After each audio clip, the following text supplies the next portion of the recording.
One of my favourite topics, this is Alan Johnson again of course, is diff breathers. Now Jung's car is no exception. Whether it's a big car or a little car, you still need diff breathers. Now the difference between Jung's car and many other vehicles is we have two different differential systems. On the back of the car we're back to our normal beam axle with coils on it, which is fantastic. On the front we have our independent front end. Now what that means is we've got to set our diff breathers up a little bit differently. Let's go and have a look. What we've got up here is the tube where the diff breather is going to be attached. Now the thing that's different between this diff and the front diff is this whole differential moves up and down. If you don't allow enough clearance in your diff breather hose, when the diff drops it'll either rip the hose off. If you allow too much it'll kink it and the thing won't work.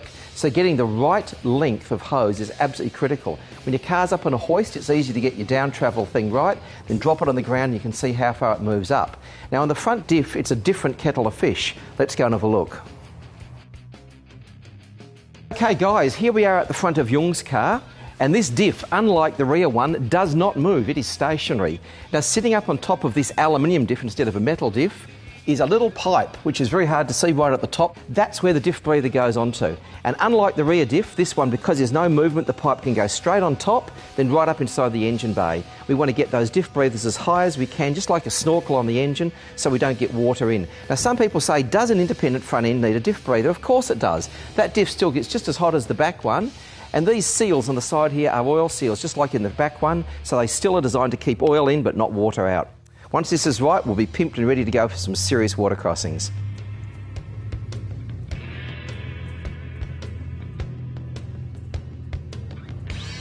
Okay guys, here we are inside the workings of Jung's car. This is the transfer box on the back here. Now unlike the Sierra, which has a separate gearbox and transfer box, this is a one-piece unit. So if you get water into it, it can actually get through both bits if you're not careful. What we're going to try and do, if we can get to it, it's a bit hard in this, is we're going to try and get to the top of the gearbox and put a diff breather on there as well, so that even protects the system even better. Fantastic.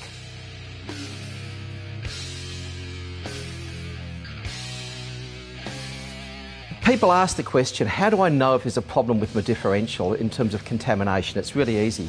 This plug here has to be taken out. The oil level is supposed to be level here on level ground. Now when you take this plug out, this is a brand new version of these plugs, and I've just had a lot of fun on the weekend. Took me about an hour and a half to get one of these out because somebody had used a 3/8 drive spanner, and what they'd done is they'd rounded all this off. Many hours later, after in the end welding a nut onto it to get the thing off, I cursed and swore quite a bit. So now I've bought a whole heap of these, and these are the replacement plugs. And on a Suzuki these use a 10mm square to get them out. Now, they're quite interesting. This is the top one, which is the filler plug where you check your oil level to. This is the bottom one, and the bottom one is quite different. But if you have a look here, there's a magnet in it. See that? That magnet goes up in here, and that magnet is to collect any pieces of material of diff that have worn away or have gone wrong. So when you pull this out and the oil comes out, if this is covered in shiny metal, that's a really bad thing. That means there's problems inside your differential. You might need to pull the thing apart and check it out. So very quickly, that's the filler plug, 10mm square. That's your drain plug, 10mm square, and it has a magnet on it. And if you check that diff from time to time, you should be right.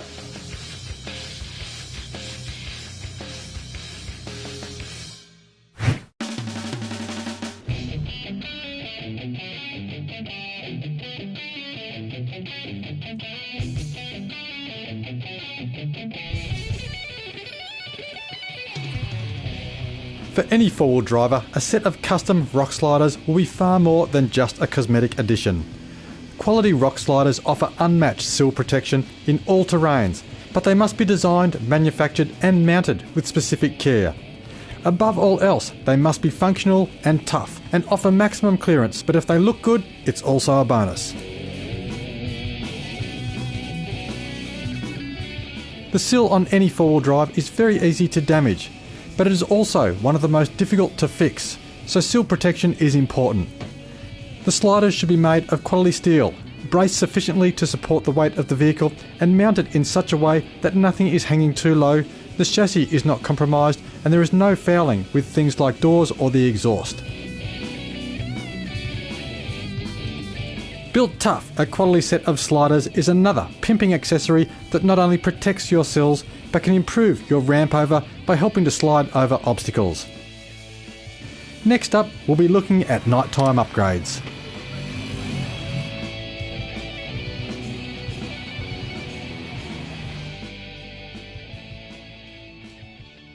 How's that look, Yung? Can you just sight that, Yung, please?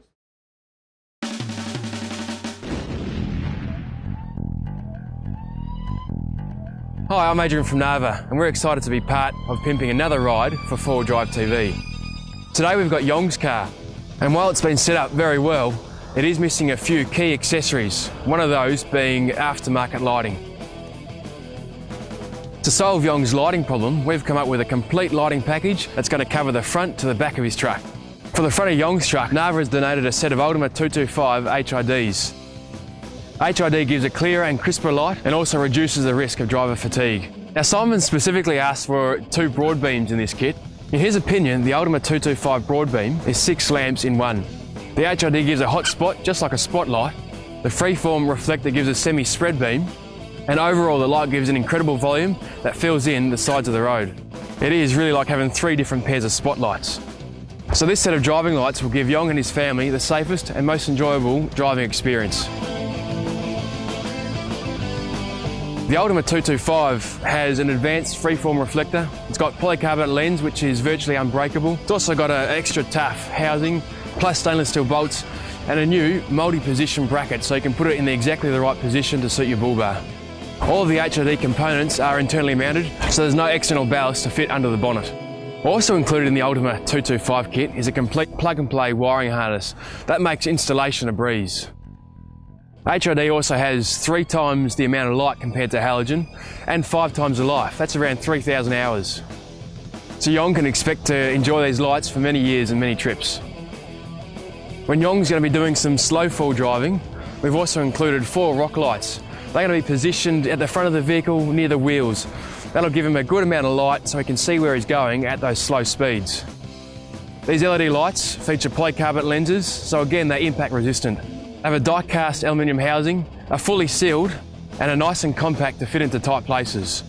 For the back of Yong's car, we've got a large LED work lamp. This gives out a wide flood of bright white light and has a polycarbonate lens and die-cast aluminium housing. This will be ideal for reversing in tight, tricky situations, but also for when he sets up his camp and wants a bit of light at night. All of the lights Nava has supplied today have been specifically chosen for their low current draw. Yong is still running a standard small alternator, so current draw was a major issue. The Ultima 225 HID lights operate at an incredible 35 watts, whereas the largest LED work lamp draws only 0.8 of an amp. As a result, this lighting solution will have minimal impact on Yong's electrical system, but still maximise the amount of available light. I'm Adrian from Nava, and we wish Yong and his family all the best with his totally pimped out Vitara.